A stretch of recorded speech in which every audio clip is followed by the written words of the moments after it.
Money. Money.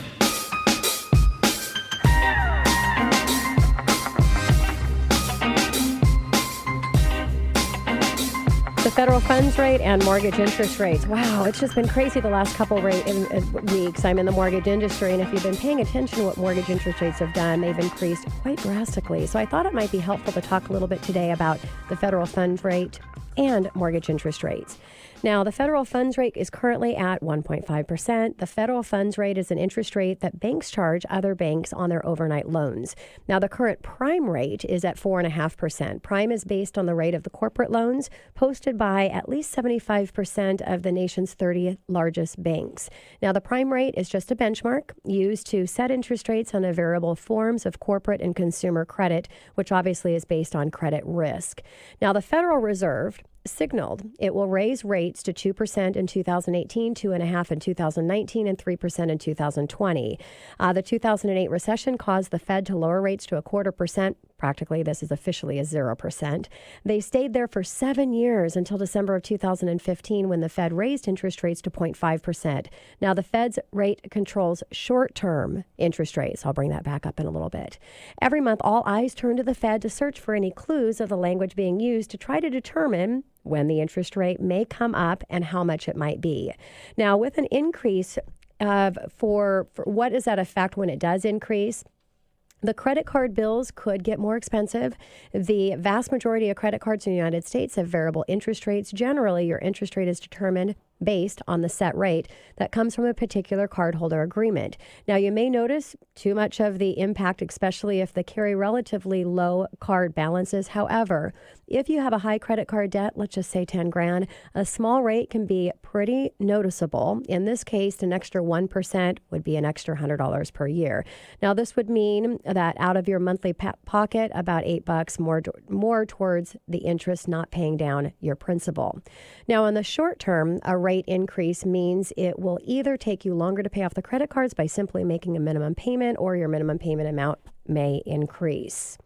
Now, some of your investments could also be affected. Interest rates change can affect the investments in a variety of ways. For instance, banks with large lending portfolios can see profits rise with the interest rates because spreads between the interest rates paid to the interest that they pay charged tend to widen as the interest rates rise.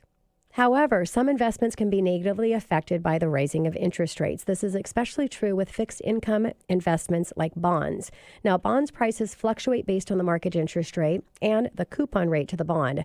For example, let's consider that you buy a 30-year Treasury bond for $1,000 and that your bond has a coupon of 0.26%. The bond will pay out $26 per year for the next 30 years. However, let's say that the rate jumps by 0.5 and the standard coupon rate of 30-year Treasury rises to 3.1. Because that's the yield that the investors expect, you would have to sell your bond at a discount in order to make them competitive for the market. In order for your bond, which pays $26 per year, to yield 3.1%, and the value would drop about $840. Now, this is a simplified example, and there are a few other factors that contributed to the bond prices. Plus, bonds with shorter maturities will be affected less than the longer ones. Just to be aware of how rising interest rates can affect the fixed income investments.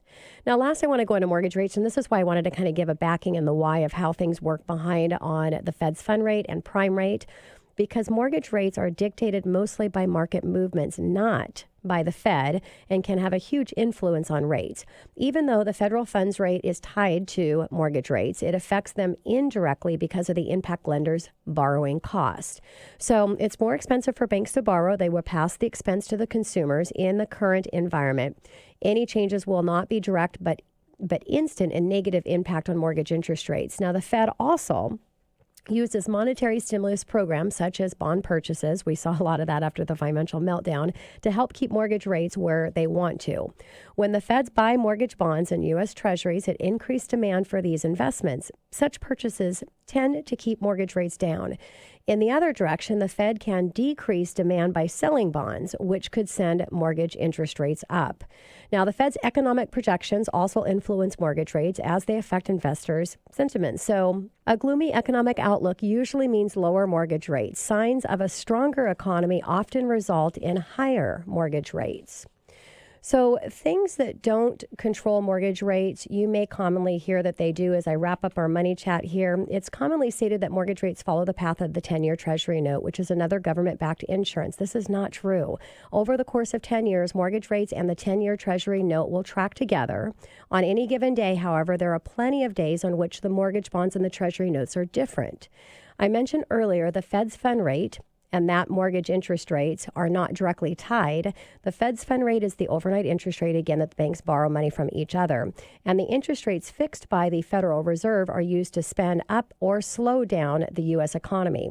So the Fed's fund rate and the 30-year bond rate have varied as much as 0.5% in points over the last 10 years, and by as little as 0.5 percentage point over the same period of time. So the reason the Feds would increase the Fed's fund rate is to slow down the economy. And if this works, mortgage rates will go down because slower economy means stronger bond market. Investors want the security of the bond market. Now, on the other hand, if the Fed's plan to slow down the economy does not work, then the bond market is dropping in trading price because investors instead are investing in the stock market for a higher return, and mortgage interest rates will be increasing.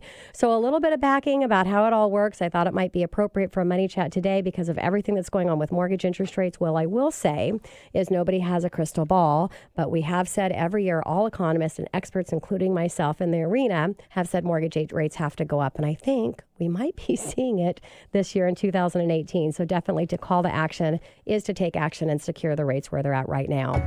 Coming up next in the Money Hour, building confidence, restoring dignity, and finding strength and creating hope. Jennifer Schmidt and Adina Gillett with Assistance League East Side right here at 1150 AM KKNW after the short break.